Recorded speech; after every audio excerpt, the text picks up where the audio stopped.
প্রায় 15 ঘন্টা পেরিয়ে গেলেও নিয়ন্ত্রণে আসেনি নারায়ণগঞ্জের রূপগঞ্জে গাজী টায়ারের কারখানার আগুন। আগুন নেভাতে কাজ করছে ফায়ার সার্ভিসের 12টি ইউনিট। রোববার রাত 10:30টার দিকে একদল বিক্ষোভকারী কারখানার ভেতর প্রবেশ করে আগুন জ্বালিয়ে দেয়। এই সময় সেখানে কর্মরতের চিৎকার শুনে আশেপাশের লোকজন গিয়ে তাদের উদ্ধার করে। খবর পেয়ে আগুন নিয়ন্ত্রণে ফায়ার সার্ভিসের 7টি ইউনিট যায়। এতে কারখানার ভেতরে থাকা মালপত্র ও মেশিনারিজ পুড়ে গেছে। এখন পর্যন্ত কোনো হতাহতের খবর পাওয়া যায়নি, তবে 14 জনকে জীবিত উদ্ধার করা হয়েছে। আগুন নেভানোর পর তদন্ত করে ক্ষয়ক্ষতির পরিমাণ জানানো হবে বলে জানান ফায়ার সার্ভিসের এই পরিচালক। রাত 10:35 গাজী টায়ার ফ্যাক্টরিতে আগুনের সংবাদ পেয়ে এখানে 23:40 অর্থাৎ রাত 11:40 ঘটিকার সময় এখানে উপস্থিত হই। আমাদের পথিমধ্যে আসার পথে অনেকটাই জ্যাম ছিল, এটা ঢাকা চিটাগাং হাইওয়ে, এখানে অনেকটাই জ্যাম ছিল, যার কারণে আমরা 23:40 ঘটিকায় এখানে উপস্থিত হতে সমর্থ হই। এখানে আসার পরে আমরা দেখতে পাই যে এটি একটি টায়ারের ফ্যাক্টরি ছিল এবং এখানে আগুনটা পুরো ফ্যাক্টরিতে ছড়িয়ে পড়ে।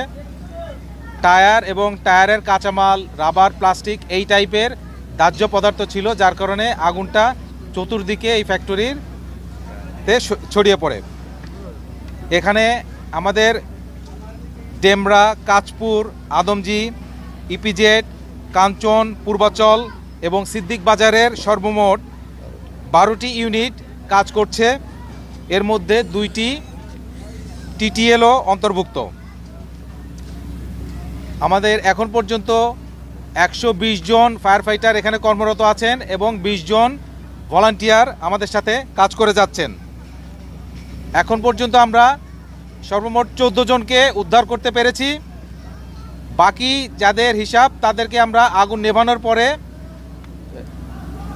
সার্চ করে তদন্ত সাপেক্ষে আমরা বাকিটা বলতে পারবো এবং এখানে কতটুকু ক্ষয়ক্ষতি হয়েছে সেটিও আমরা তদন্ত করে আগুন নেভানোর পরে বলতে পারবো। এদিকে নিখোঁজের খোঁজে কারখানার সামনে ভিড় জমিয়েছে স্বজনরা। নিখোঁজদের তালিকা করছে ফায়ার সার্ভিস। রাতটা সারা রাতটা যাই নাই গেল, যার পরে তো সবটাকে খোঁজাখুঁজি করছি, মানে পাইলাম না তারে। আর কালকে রাত্রে 10টার সময় ওখানে আসছিল, কিন্তু ভাবা যায়নি দেখার জন্য আইটা পয়সা যাইতে পারে না।